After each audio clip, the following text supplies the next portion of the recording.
Hello everyone. Today I would like to give you a lesson on the topic coordinates, part 2. Before starting to watch this video, don't forget to subscribe to my channel and like it. I will be very grateful to you for that. In this video lesson, we will only practice. Problem 1. The rectangular coordinate system shows the scout's route, which begins and ends at point O. See figure.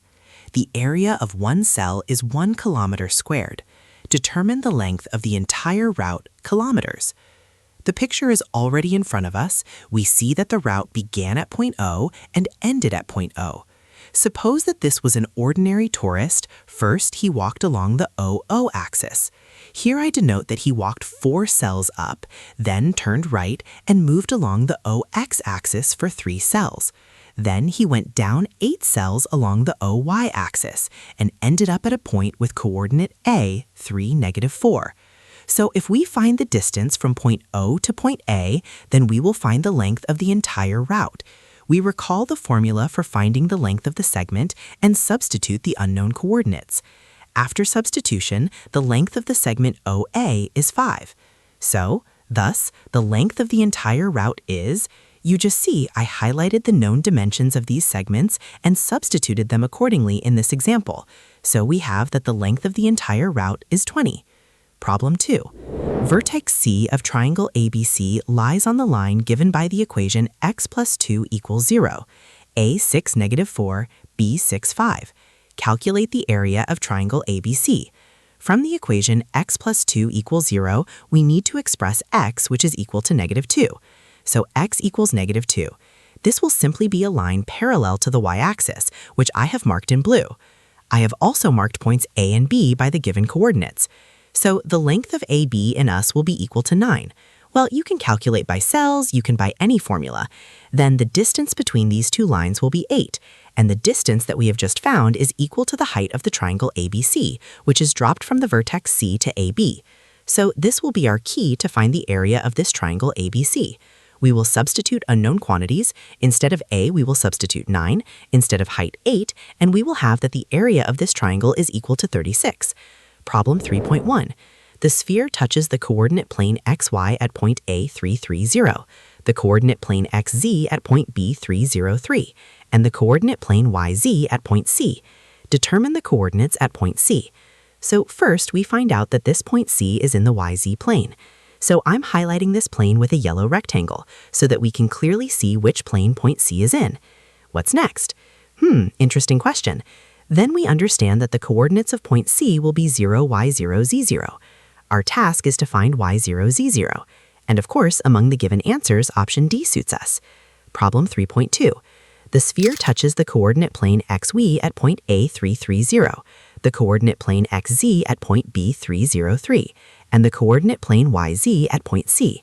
Determine the radius of the sphere. I have drawn a sphere and marked the corresponding points A, B, and C. So I mark the center of the sphere at point O, and I see that the distance from this point to B is the same as the distance from point A to the OX axis. So the coordinates of point O will be 3, 3, 3. So OA equals OB equals OC as the radii of the sphere. So the length of the radius of this sphere will be 3. So the answer is 3, and the answer option A suits us. Problem 4.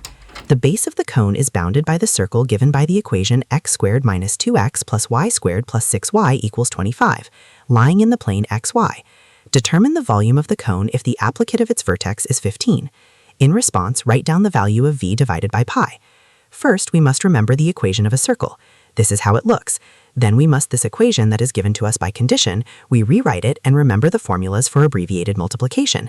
Namely, in green, I highlighted the square of the difference of two expressions, and in blue, I highlighted the square of the sum of two expressions. Now I will first paint this green equation in more detail. 2x I painted as 2 times x times 1. Why? So that we can notice which number is missing for a complete square. And to this expression, we can add and subtract 1 square. So I immediately do the same with the blue expression. I paint 6y in more detail, add 3 squared, and subtract 3 squared, and this all equals 25. Then please look at these expressions that I just underlined. These are the same expressions that we can abbreviate using the above formulas, difference of squares and sum of squares. So the first thing I highlighted in green is x minus 1 squared, minus 1 squared. And then similarly, y plus 3 squared minus 3 squared. 3 squared equals 9. Then we move the unit and the 9 to the other side. It will be x minus 1 squared plus y plus 3 squared equals 35. We have the center of the circle with coordinates 1, negative 3, and a radius that allows root 35. Next, so we just found that the coordinates of this point which lies in the xy plane. So I'm going to label this point, and if it lies in the xy axis, then its coordinate on the applicate axis is 0. Now, what do we do next? We're told that the applicate of the vertex of the cone is 15. So we move up 15 units and we'll have that the height of this cone is going to be 15, and the radius is root 35, because we found the radius of the circle using that equation on the last slide, and it's root 35. Now we recall the formula for finding the volume of a cone, and we'll have that it's going to be 175 pi. After substituting for the radius, we'll substitute root 35. For the height, 15. And we'll have that the answer here is going to be 175, because notice we were asked to write the answer without pi.